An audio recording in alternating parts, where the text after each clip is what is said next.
और हम इस महिला के एनर्जी लेवल्स को इलेक्ट्रोपंक्चर पद्धति द्वारा जांचने जा रहे हैं। हम इस यंत्र द्वारा इस मरीज के अंदर कोशिकाओं के बीच में जो शक्ति है उसे जांचेंगे, ताकि हमें यह पता चल सके कि मरीज की धमनियां सही हैं या नहीं। यह बिंदु लिम्फेटिक सिस्टम को दिखाता है। यह पैमाने पर 0 से 100 तक के माप को दिखाता है। यह पैमाना मरीज के खुद महसूस करने के आधार पर बनाया गया है। पैमाने पर 50 रीडिंग नॉर्मल होता है और जो रीडिंग बढ़ता है तो इन्फ्लेमेटरी रिएक्शन को दिखाता है, और अगर रीडिंग घटता है तो आम शक्ति में कमजोरी प्रदर्शित करता है। संक्षेप में, यह सफेद लाइन अगर नीचे आती दिखाई देती है तो आपको घातक बीमारी है।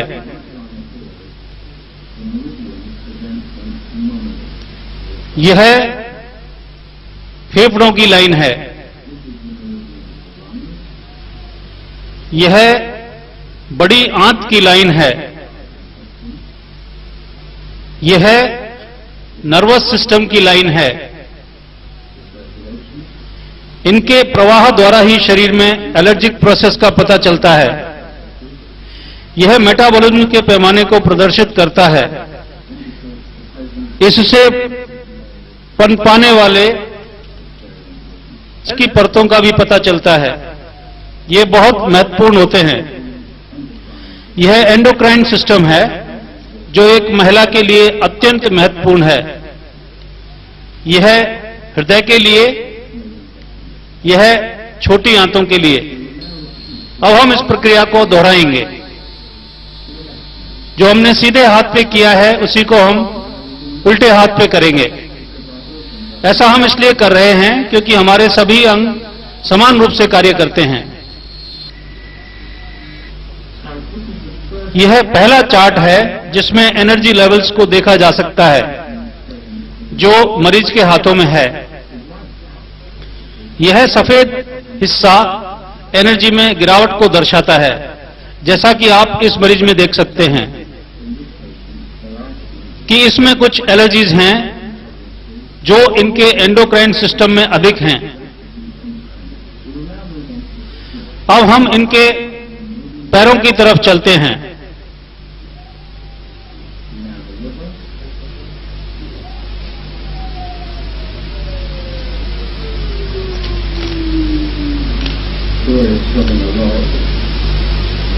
यहां हम पैनक्रियास की पोषकता को देखेंगे।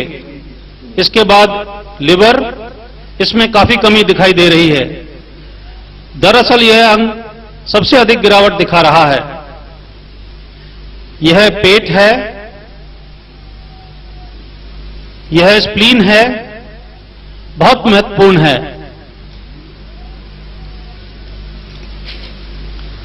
अब हम देखते हैं कि दूसरे पैर में क्या है।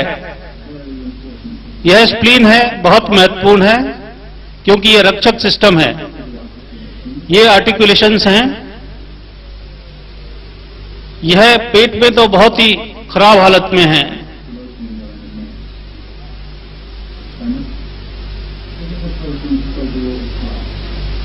यह बीमार का ओवरऑल चार्ट है और हमने इसे पूरा कर लिया है।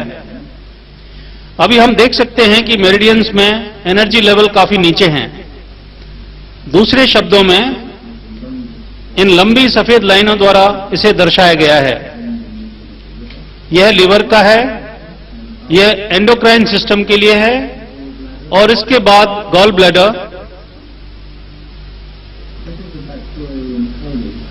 यह बैक्टीरियन कोलाई है,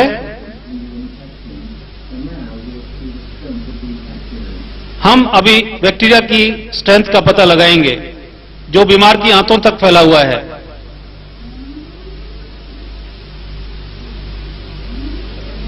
मुझे बहुत ही खतरनाक बीमारी है, मुझे पता नहीं ये किस वजह से है।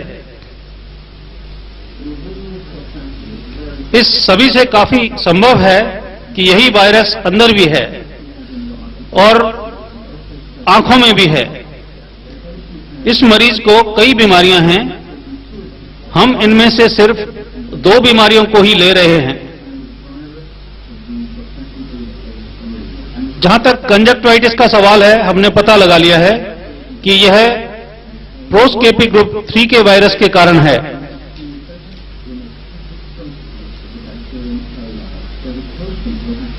इसी की वजह से हड्डियों में से आवाज आती है और इसी की वजह से जॉइंट्स में पेन होता है। आंतों में हमें अधिकतम बैक्टीरिया का पता चला है।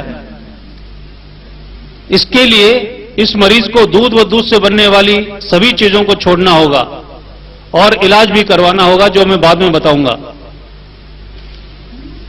अब यही टेस्ट मैं दोबारा करूंगा।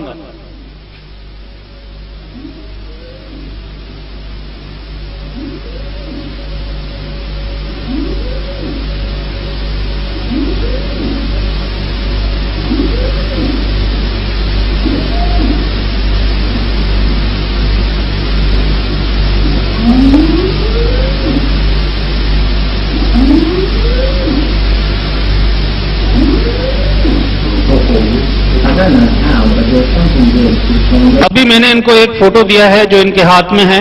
मुझे मालूम नहीं इसकी वजह से इनके सारे रीडिंग्स बदल रहे हैं। ताज्जुब हो रहा है, ये टोटली अविश्वसनीय है। अभी हम इसको इनके राइट साइड को बदलते हैं।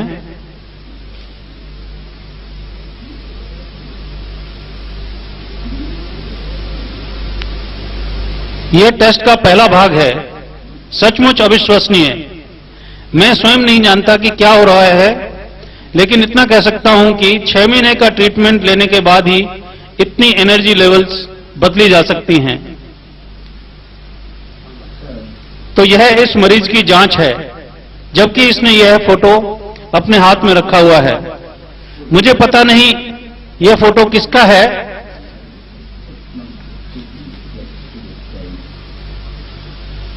ये कौन व्यक्ति हैं, लेकिन यह बिल्कुल अविश्वसनीय है। अब देखिए फर्क, देखिए जो टेस्ट बिना फोटो के किए गए हैं और जो फोटो के साथ किए गए हैं, यह फर्क है दोनों टेस्टों में। यह बाएं तरफ वाला है, जबकि इन्होंने फोटो पकड़ा हुआ है।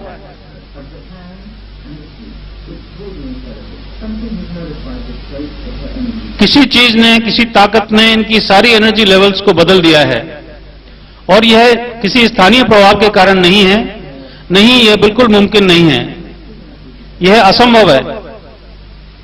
इस मरीज को अब हम दूसरे पेपर का टुकड़ा देते हैं। यह मशीन एक लाई डिटेक्टर मशीन की तरह है। अब इनके रीडिंग्स दूसरे पेपर के साथ देखते हैं। ताज्जुब होता है।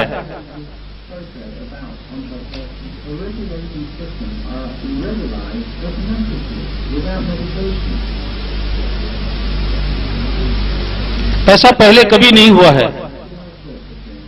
मैंने बहुत सारी चीजें देखी हैं, लेकिन मैंने ऐसा कभी नहीं देखा। मैं आपको बहुत कुछ और दिखा सकता हूं, लेकिन मैंने ऐसा होते पहली बार देखा है।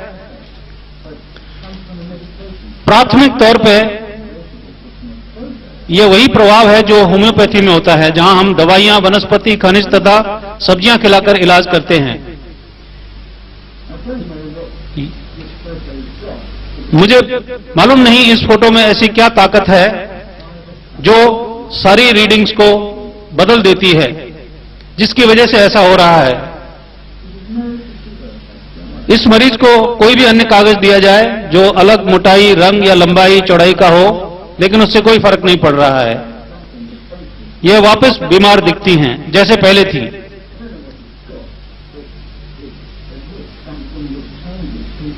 ऐसी कोई ताकत है जिससे सारी रीडिंग्स बदल रही हैं, इससे ऊर्जा निकल रही है जो लोगों में बायोलॉजिकल परिवर्तन लाती है। हालांकि यह उन्हें अच्छी सेहत दे सकती है, पर मुझे खुद को मालूम नहीं ऐसा कैसे होता है। इसके अंदर कुछ है जो बहुत अच्छा है, जीवंत है, जो बायोलॉजिकल साइकिल्स को नियमित करता है और बहुत अच्छे नतीजे देता है।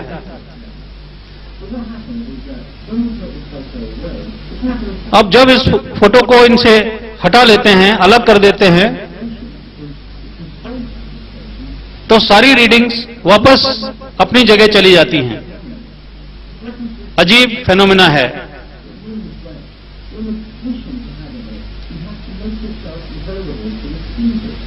यह उस तरह है जैसे एक रिसीविंग स्टेशन को कुछ पाने के लिए अपने आप को अवेलेबल करना होता है।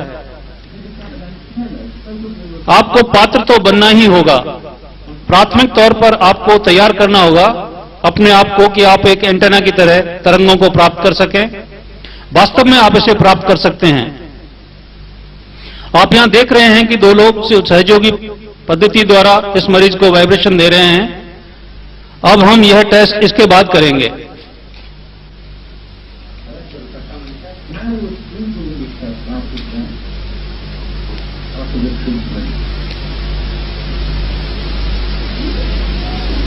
अब यहां बाईं तरफ लेटेस्ट रिजल्ट्स हैं जो सहज ट्रीटमेंट के बाद के हैं।